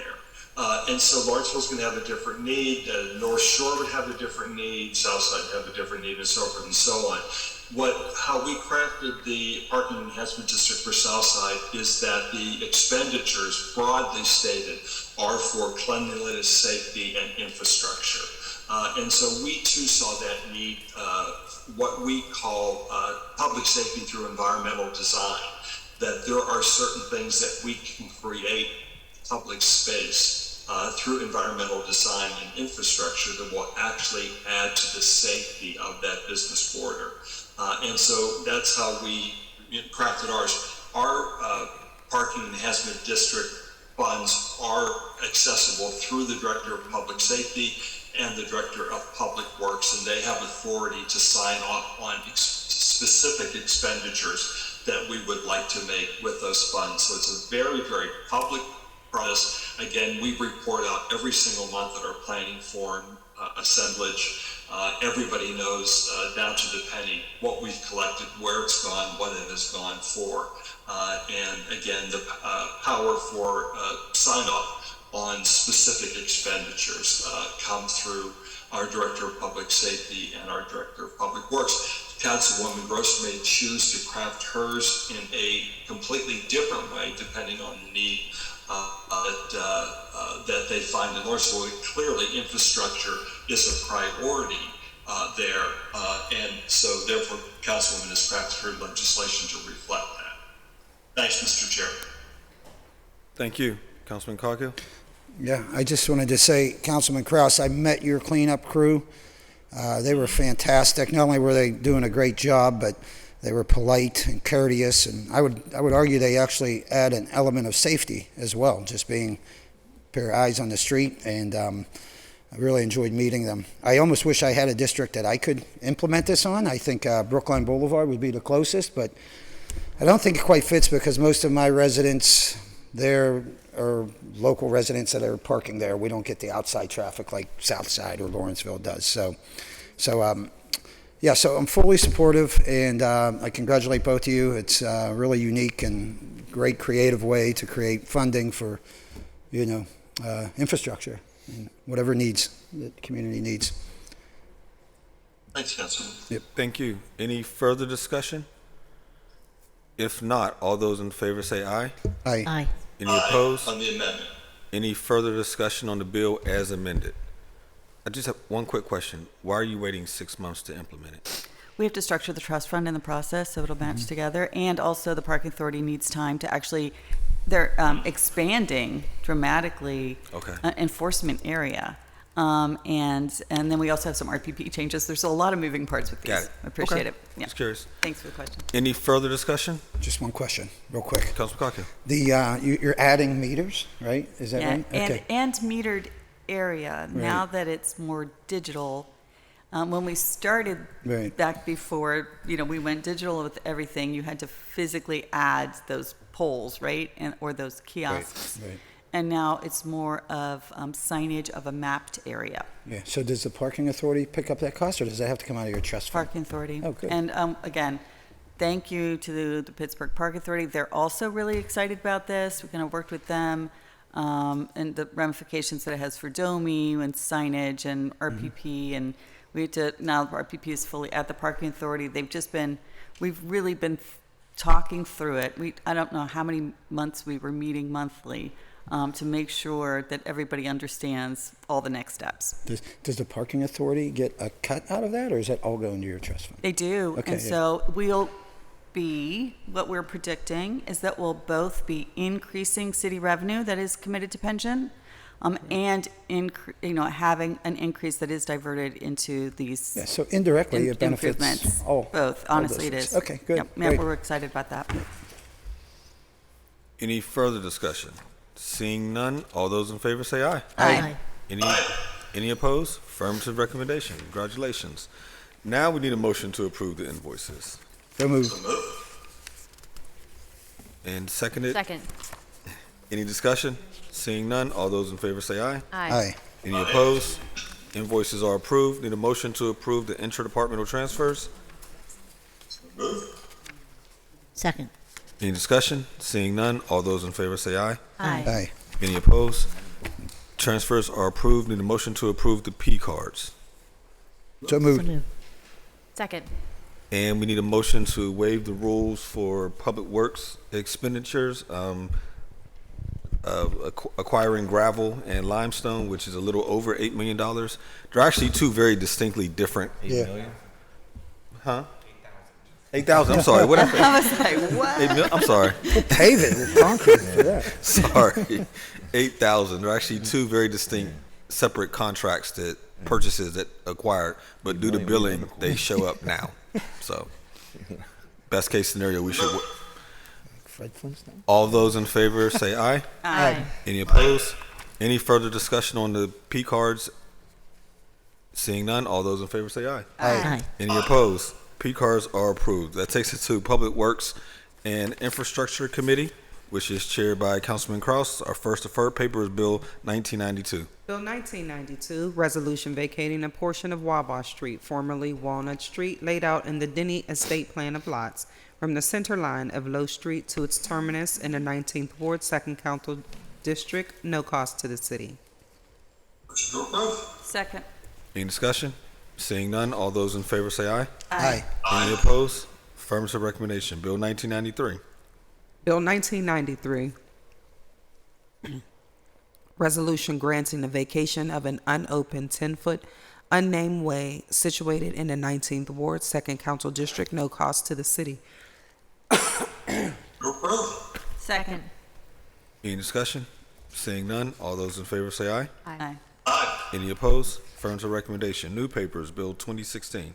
Bill 2016, resolution authorizing the mayor and the director of the Department of Public Works to enter into a professional services agreement with Western Pennsylvania Conservancy in an amount not to exceed $200,000 to support the city's equitable street tree plan over the course of up to 3 years. Motion to approve. Second. Any discussion? Seeing none, all those in favor say aye. Aye. Any opposed? Affirmative recommendation. Bill 2018. Bill 2018, resolution providing for an agreement or agreements with SAI Consulting Engineers, Inc. for costs associated with the preliminary engineering phase for the Safe Routes to School project, providing for the payment of the cost thereof, not to exceed $116,472.86, reversible at 100%. Motion to approve. Second. Any discussion? Councilwoman Gross? Just briefly, I just want to share my appreciation for the administration doing these Safe Routes to School programs. And I think most members, want to make sure that we expand it into our own districts and where our own schools are. And it's long overdue. And these are really great improvements when you see them. So it's much appreciated. Thank you. Any further discussion? Seeing none, all those in favor say aye. Aye. Any opposed? Affirmative recommendation. Bill 2019. Mr. Chairman, we have 19 and 20 together, please. Yes. Bill 2019, resolution providing for an amended reimbursement agreement or agreements with the Pennsylvania Department of Transportation for costs associated with the construction phase of the Pittsburgh pedestrian wayfinding project, providing for the payment of the cost thereof not to exceed $2 million, an increase of $500,000 from the previously executed agreement. This resolution serves to authorize only the amended reimbursement agreement or agreements at no cost to the city. Future resolutions will authorize the project-specific service agreements. Bill 2020, resolution providing for an amended reimbursement agreement or agreements with the Pennsylvania Department of Transportation for costs associated with the construction phase of the critical sidewalk gaps project, providing for the payment of the cost thereof not to exceed $1,485,000, an increase of $505,000 from the previously executed agreement. This resolution serves to authorize only the amended reimbursement agreement or agreements at no cost to the city. Future resolutions will authorize the project-specific service agreements. Motion to approve with discussion, please. Second. Discussion, Councilman? Thank you. Yeah, thank you, Mr. Chair. Is the acting director still with us? Yes. He's coming to the table now. Yeah, would you come up, please? Just would like to provide you the opportunity to speak to these two bills. Good morning, Jeff Scalican, Acting Director for DOMI. Thanks, Jeff. I just want to provide you the opportunity to speak to these bills. Sure. Bill 2019, that's for $2 million. That's for our wayfinding project. The project went out for bid for construction, and it came in a little high. We were able to go back to PennDOT to get the rest of the money, and this is 100% federal money. There's no city dollars in this at all. So this is able to cover the construction costs, and actually it's also for 2020, Bill. The construction came in a little bit higher. We were able to go back to PennDOT and get the additional money, which is also 100% federal. There's no city dollars. So, Director, forgive me Sure. if I'm oversimplifying. This is coming to council to approve the acceptance of these funds, correct? That's correct. Yeah, thank you. I'm happy to support and ask us to support as well. Thank you, Director. Sure. Thank you. Any further discussion? Seeing none, all those in favor say aye. Aye. Any opposed? Affirmative recommendation on both bills. That takes us to Human Resources Committee, chaired by Councilman Burgess. We have one new paper, Bill 2038. Bill 2038, ordinance amending City Code Title 6, Conduct, Article 5, Discrimination, Chapter 651, Findings and Policy, and Chapter 659, Unlawful Practices, by adding enhanced housing protections for survivors of domestic violence. Motion to approve. Brief discussion. Councilwoman? Thank you. Well, first, just a note for the clerk, this was my mistake last week. I know Councilman Kraus wanted to be added as a co-sponsor, so if that can be reflected. Thank you. And I'd also like to call Megan Hammond to the table, who I understand is joining us by either virtually or on the phone, and we'd worked out a way to allow her to join. But briefly, as we're getting that worked out, we have, obviously in our non-discrimination code, we have protected classes, and when it comes to housing, status as a victim of domestic violence was already a protected class. This serves to further define the responsibilities of rental property owners, where there has been some gray area, to really ensure that those who have already sought either a protective order or sought services from a social worker or a medical worker in some various different cases, someone who is a victim or a survivor of domestic violence has certain rights. So the landlord's responsibility here is that, you know, if someone demonstrates what is laid out in this ordinance as evidence that they've sought these orders or have gone to a victim advocate, gone to a social worker, gone to a mental health services provider, and has that evidence, that they should be able to terminate their rental agreement sooner than was originally agreed upon, and vacate the dwelling if they need to, so that they can get to a safe place. Second, that if they need to change the locks of their dwelling, that they can, and they should not be penalized for that. So those are the main clarifications here. It really is just serving to fill a need, fill a gap that was needed based on testimonials that we heard from the public who were in this position, and there wasn't the clarity necessary, and they were getting, unfortunately, pushback from the property owner, the rental property owner. I will allow for Megan Hammond to provide additional clarity and rationale for this as necessary. Do we have Megan here? Yep, she's with us. Okay, great. If you can just introduce yourself. If you can introduce yourself and your title, thank you. Thank you, Council. My name is Megan Hammond. I am the Executive Director of the Fair Housing Partnership of Greater Pittsburgh. I apologize that I can't be there today, but I greatly appreciate the sponsoring council members on this bill and the discussion. Simply to reiterate the councilperson's point, is that many of you are familiar with the Violence Against Women Act, which is federal legislation that pertains to housing that receives federal funding or subsidized housing. And so there is a gap in current legislation and protections for survivors who are in the private rental market. The Fair Housing Partnership has assisted survivors in fair housing matters with exactly the components that councilperson mentioned, to be released from their lease or to have their locks changed in the event that an abuser or stalker or some form of intimate partner violence or domestic violence is causing harm. And so these protections, as a matter of housing choice, give survivors the actual choice about how they will live and to live safely, and also ensures that the unit is able to be safe for anyone who is living there. And so what this legislation does is two things: is it fills a gap in cities for the private rental market that VAWA does not provide for.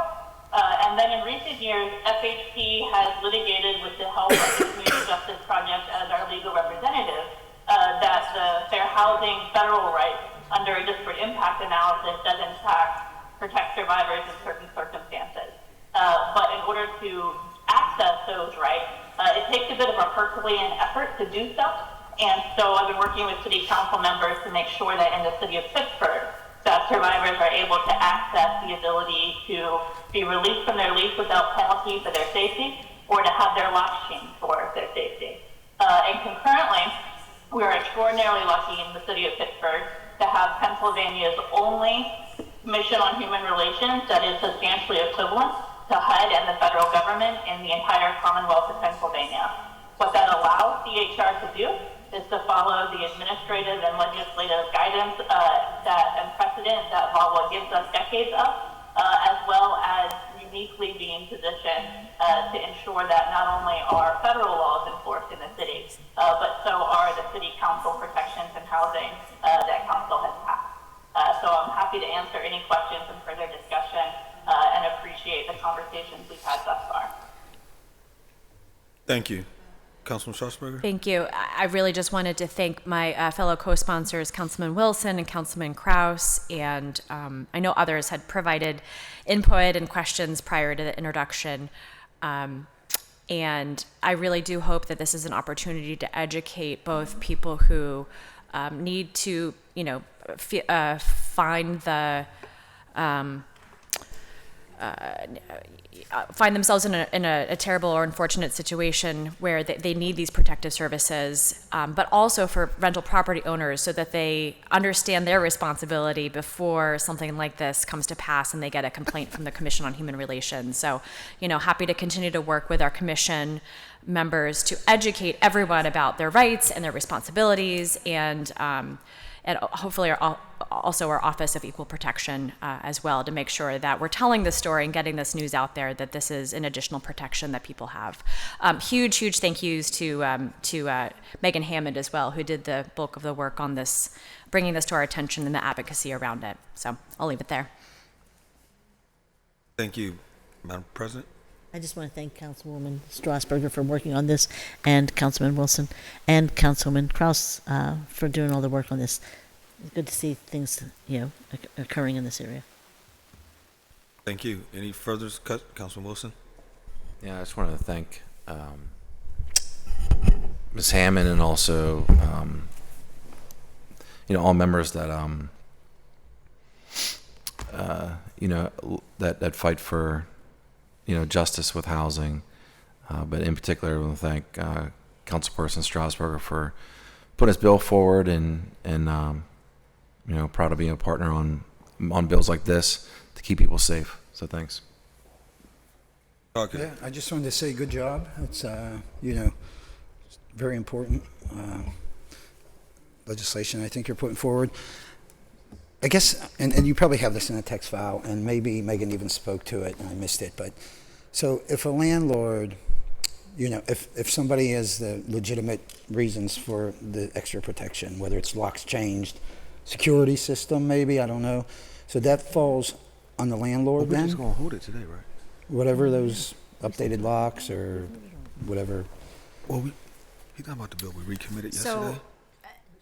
Megan, do you want to take this one, and I can fill in any gaps? I mean, it's really just saying that you can't refuse to change the locks within 5 business. You have to do it quickly within 5 business days, and as long as you demonstrate proof, it's listed here that you have, sought a protective. You have a copy of a protective order. You have a copy of a criminal complaint.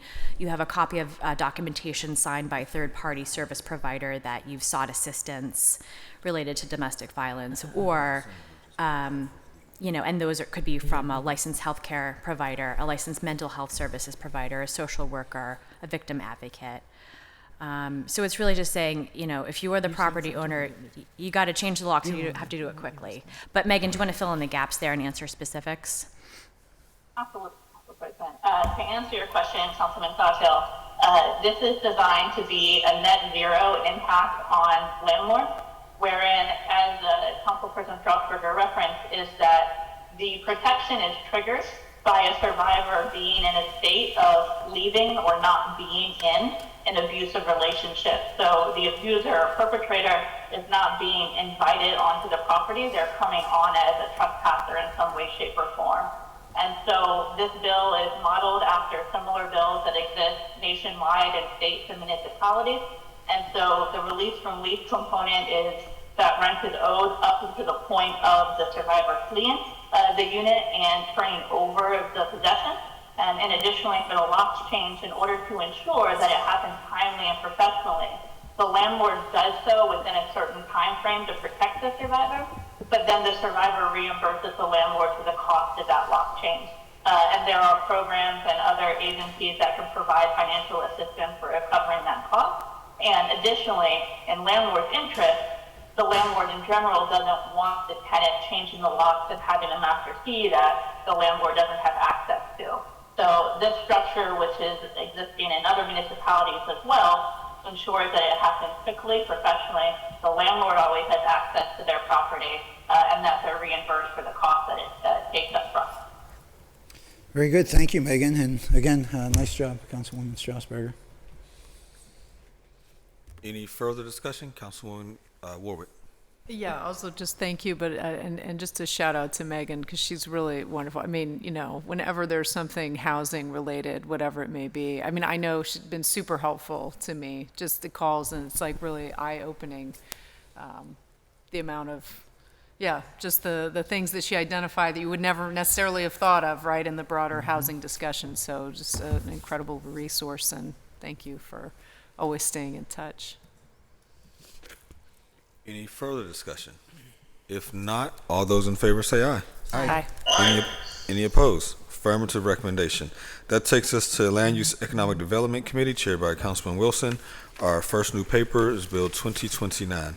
Bill 2029, resolution further amending Resolution number 723 of 2022, effective December 27, 2022, as amended, entitled Resolution Adopting and Approving the 2023 Capital Budget, the 2023 Community Development Program, and the 2023 through 2028 Capital Improvement Program by increasing personnel Community Development Block Grant Program by $97,804, increasing Emergency Solutions Grant by $7,044, increasing housing opportunities for persons with AIDS by $260,014, and increasing Home Investment Partnerships Program by $257,679. These changes are made in response to program allocations by the U.S. Department of Housing and Urban Development and come at no cost to the city. Motion to approve. Second. Any discussion? Seeing none, all those in favor say aye. Aye. Any opposed? Affirmative recommendation. Bill 2030.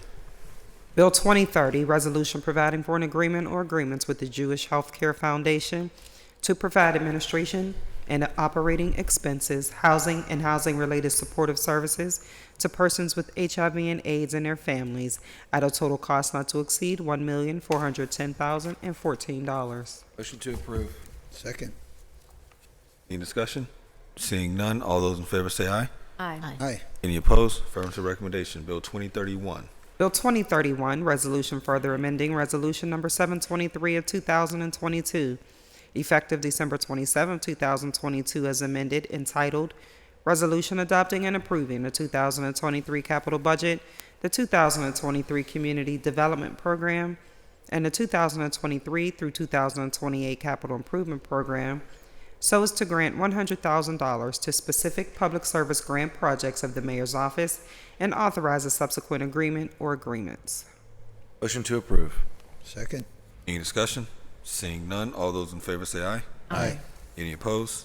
Affirmative recommendation. Bill 2032. Bill 2032, resolution authorizing the mayor and the director of the Office of Management and Budget to enter into an agreement or agreements with agencies to provide emergency shelter services, street outreach services, rental assistance in housing relocation and stabilization services, and or data collection activities as associated with the 2023 Emergency Solutions Grant funds at cost not to exceed $1,207,044. Motion to approve. Second. Brief discussion. Discussion, Madam I'm President? curious just how they work with OCHS and trying to get people housing. And so just if we could get some answer before next week, I would just like to know if there's any coordination of them. Yeah, if you know. Do you know the answer? We can just have them come up and they'll tell us. Okay. I wasn't trying to keep the meeting long. I just wanted to get some, They can be quick. know if they were Be coordinating. good just to. Yeah, I know the law. Patrick Cornell, Chief Financial Officer. Joshua Roland, Program Supervisor. The short answer is yes. There is coordination. The programs are a little bit separate. The Emergency Solutions Grant is really homeless shelter operations, street outreach, rapid rehousing. and homelessness prevention and data collection and management. It's a big partnership with the county to align services, but the Office of Community Health and Safety is looped into this entire situation. And they're working together. That's all. I'd just like to see all these efforts like put together so that we're actually affecting real change for the city and for people that are really down in a difficult time of their lives. I think that there's so many opportunities to do things with housing, and we're missing some of those. Not currently, just in general, we've missed them since I've been here, to be honest with you. So that's it. That's all I need to know. Thank you. Thank you. Any further discussion? Seeing none, all those in favor say aye. Aye. Aye. Any- Mr. Chair, may I also record an aye vote for the votes that I missed when I stepped out? Thank you. Yes. Appreciate it. Any against? Seeing none, affirmative recommendation. Bill 2033. Bill 2033, resolution authorizing the mayor and the director of the Office of Management and Budget to enter into an agreement or agreements with Urban Design Ventures, LLC, for services relating to the program design and application development of the city's home art application for a sum not to exceed $28,600 over 3 years for the payment of the cost thereof. Motion to approve the discussion. Second. Discussion, Councilman? Is there someone here to, are you the right Yeah. individuals to talk about the bill? Yes. All right, great. Patrick Cornell, Chief Financial Officer. Josh Roland, Program Supervisor. So the Home ARP program is one of the last components that came out through the CARES Act and the American Rescue Plan Act, and it is a little more intense than some of the other HUD-funded programs that we've been working on. So we did a full RFP, and this organization, Urban Design Ventures, we have history of working with them for our HUD-related funding sources, and this will allow us to make sure we meet all the federal guidelines and regulations for this program as it kicks off. How much money exists in this pot? For this particular contract or for home ARP? For home ARP. Not sure about. I can see if I can get it fast enough for you right now, and if not, we'll make sure you get it. Okay, and then the follow-up question to that is just, how much has been spent, and then what's the plan to spend the funds appropriately? So none has been spent yet. We're still in the planning phases of getting everything going. And we have a little bit of a longer deadline with this particular program in relation to some of our other pandemic-related funding. You hit on one of my questions. Yeah, I was gonna ask about this deadline. And I'm still looking up our allocation. Okay, well, I remember seeing the amount a couple years ago, or a year and a half ago, and going, it's a pretty large chunk. So, just would like to understand more of what the plan is for the home ARPA dollars. They will all be public knowledge once we get there. Yeah. Let's set a meeting so I can understand what the plan is with that. We can do that. I'll do that. Thank you. Any further discussion? Just thank you that you mentioned that there was an RFP done. Thank you. Seeing none, all those in favor say aye. Aye. Any opposed? Affirmative recommendation. That takes us to Recreation Youth Senior Services Committee, chaired by Councilwoman Strasburger. We have one recommitted paper, Bill 1980. Bill 1980, resolution repealing resolution number 428 of 2023, effective July 9, 2023, entitled Resolution Authorizing the Mayor and the Director of the Department of Parks and Recreation on behalf of the City of Pittsburgh to enter into a professional services agreement with Homewood Community Sports for community liaison services at an amount not to exceed $300,000 by repealing it in its entirety. Need a motion? Motion to hold for legal opinion and a conversation with both our city council solicitor, the city solicitor, and possibly the controller. Second.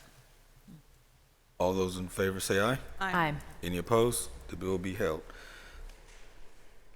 That takes us to our new paper, Bill 2028.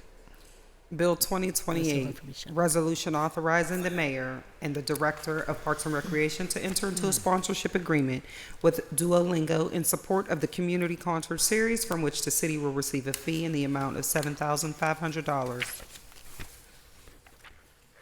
Motion to approve. Second. Any discussion? Seeing none, all those in favor say aye. Aye. Any opposed? Affirmative recommendation. And that brings us to our Intergovernmental and Educational Affairs Committee, chaired by Councilman Gross. We have one deferred paper, Bill 1976. Bill 1976, resolution requesting the approval of an intermunicipal transfer of a liquor license from El Paso Mexican Grill, Bethel Park LLC, located at 1778 through 1780 North Highland Road, to the applicant El Paso Mexican Grill, located at 564 Forbes Avenue, pursuant to amended Pennsylvania Liquor Code. Motion to approve. Any discussion? Seeing none, all those in favor say aye. Aye. Any opposed? Affirmative recommendation. New papers, Bill 2012. Bill 2012, resolution adopting plan revision to the City of Pittsburgh's official sewage facilities plan for 4608 and 4644 Forbes Avenue at no cost to the city. Motion to approve. Second. Any discussion? Seeing none, all those in favor say aye. Aye. Any opposed? Affirmative recommendation. Bill 2013. Bill 2013, resolution authorizing the mayor and the director of the Department of Finance and/or the director of the Department of Public Works to enter into a lease, leases, sublease, and/or subleases for approximately 8,000 square feet from the lessor, the Housing Authority of the City of Pittsburgh, for the purpose of continuing to provide office space for city employees located within the City of Pittsburgh's First Ward at 100 Ross Street, lot number 2J00244, effective on or about September 1, 2023, for a 6-month period, and providing for the payment of the cost thereof, not to exceed $86,250. Motion to approve. Second. Any discussion? Seeing none, all those in favor say aye. Aye. Any opposed? Affirmative recommendation. Madam Clerk, Councilman Coghill wish to register aye votes for the remaining bills. Okay. Bill 2014. Bill 2014, resolution authorizing a cooperation agreement or agreements with the Urban Redevelopment Authority of Pittsburgh in connection with the URA's application for a redevelopment assistance capital program grant for the Brighton Heights Healthy Active Living Center in the amount of $2,229,987 and authorizing expenditures for this stated purpose. Motion to approve. Second. Any discussion? Seeing none, all those in favor say aye. Aye. Any opposed? Affirmative recommendation. Our last bill, 2015. Bill 2015, resolution authorizing a cooperation agreement or agreements with the Urban Redevelopment Authority of Pittsburgh in connection with the URA's application for redevelopment assistance capital program grant for the renovation of Sheridan Park in the amount of $1,083,467 and authorizing expenditures for this stated purpose. Motion to approve. Second.